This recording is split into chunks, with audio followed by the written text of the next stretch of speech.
Mon rêve, je suis en train de le réaliser en ce moment, en fait. Je suis musicienne, je vis de ma passion et je voyage. J'ai été à la poursuite de mes rêves et aujourd'hui, je suis heureuse.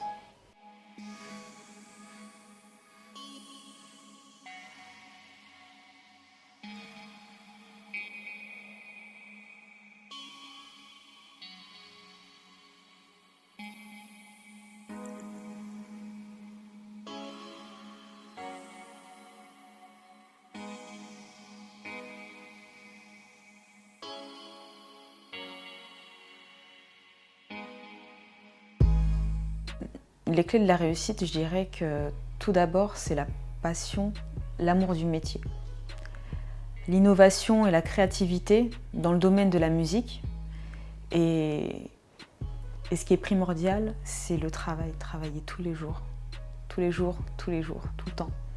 Et il n'y a pas d'autre secret en fait. Depuis tout petit, quand on commence à apprendre un instrument, il faut réussir à être assez assidu et c'est assez difficile parce que quand on est petit, on a envie de faire des choses que font les enfants, jouer, regarder la télé, faire des dessins et on a peu de temps pour ça parce qu'on doit très tôt se responsabiliser en fait et s'en tenir à un planning, travailler 1 heure par jour tout le temps et ensuite ça augmente, le temps de travail augmente avec les années et on devient autonome avec le temps et le travail de toute façon après c'est pas seulement quand on suit les cours d'instruments, c'est toute sa vie en fait, on s'améliore toujours.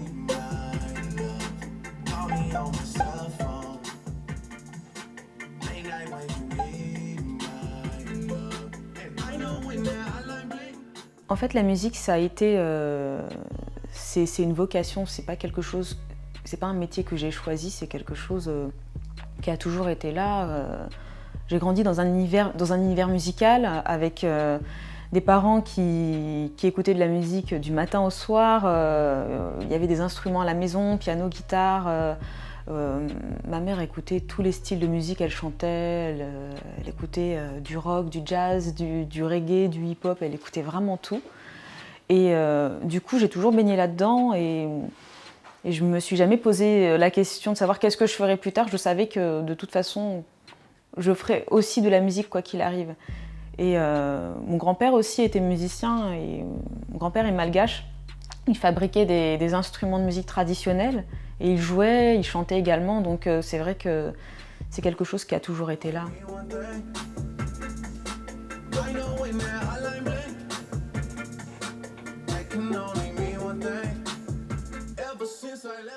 J'ai voulu apprendre le piano au départ. Quand j'avais 6 ans, on m'a inscrite au conservatoire au cours de solfège. Et c'est une année obligatoire quand on veut apprendre un instrument, il faut d'abord faire une année de solfège. Donc on apprend la flûte à bec. Bon, c'était pas mon instrument favori, donc j'ai voulu apprendre le piano parce qu'on avait déjà un piano à la maison. On avait aussi une guitare, donc j'hésitais entre le piano et la guitare et je trouvais ça assez intéressant parce que ce sont des instruments polyphoniques, on peut être seul, jouer, chanter en même temps. Je trouvais ça très intéressant. Et il se trouve que pendant cette première année de solfège, le professeur que j'avais a décrété que j'avais une bonne oreille.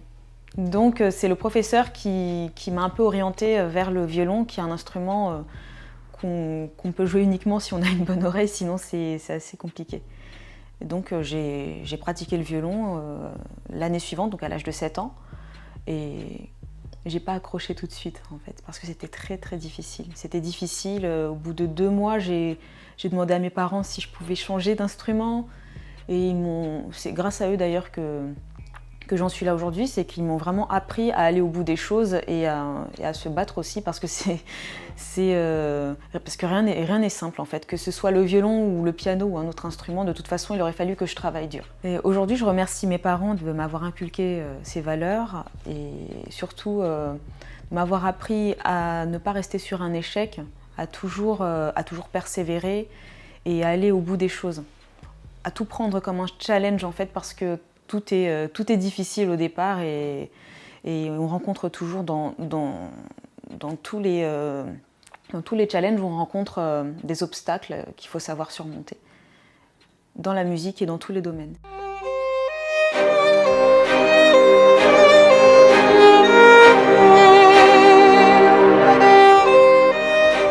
Alors, il y a quelque chose qui a changé mon regard sur la vie. C'est pas forcément une rencontre ni un voyage.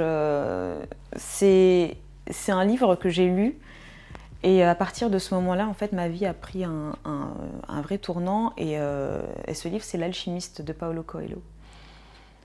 Et en fait, à partir du moment où j'ai refermé ce livre, j'ai commencé à vivre vraiment. Et je suis allée à la poursuite de mes rêves. Et en fait, avant, j'avais tellement peur, parce que le violon, je l'ai toujours pratiqué, mais j'avais peur d'en faire mon métier, de vivre de ma passion. C'était un peu un rêve, en fait. C'était un rêve de jouer de cet instrument, de voyager, de partager ma passion avec d'autres personnes. C'était quelque chose qui me paraissait inaccessible. J'avais peur, en fait. J'avais peur également du jugement, de ne pas y arriver, surtout.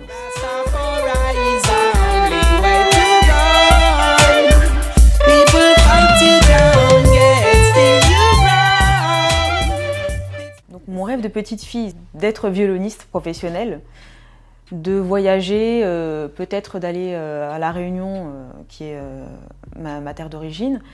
Et lorsque j'ai eu 19 ans, j'étais à La Réunion, je suis partie y passer quelques temps et j'ai eu là-bas une offre d'emploi.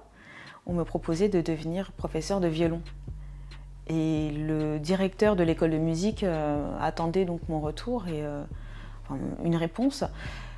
Et à partir de ce moment-là, en fait, je pense que j'ai eu vraiment très peur.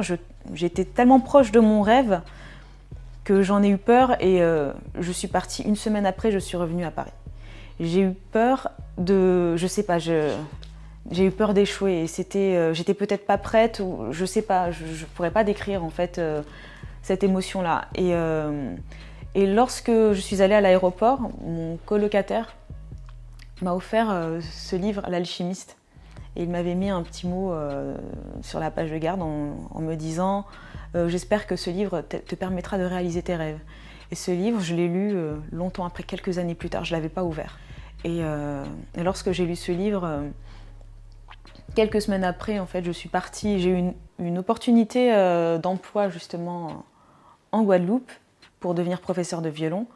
Et je suis partie, j'ai déménagé en 2 semaines, j'ai démissionné, j'ai tout quitté en fait parce que je me suis dit, il n'y a pas de hasard.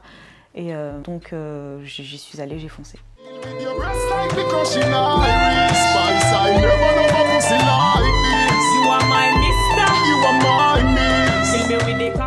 À partir du moment où on aime ce qu'on fait, on peut aller très loin.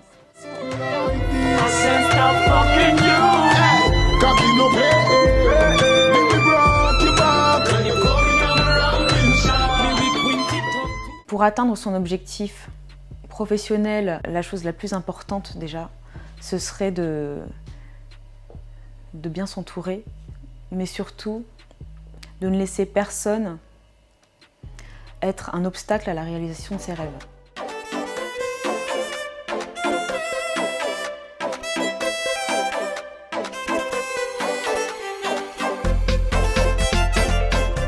Parce que des obstacles, on en croise toute sa vie. Et c'est pour ça qu'on recule, c'est pour ça qu'on abandonne. Et je reviens à ce que je disais au début, il faut laisser personne mettre un frein à la réalisation de ses rêves.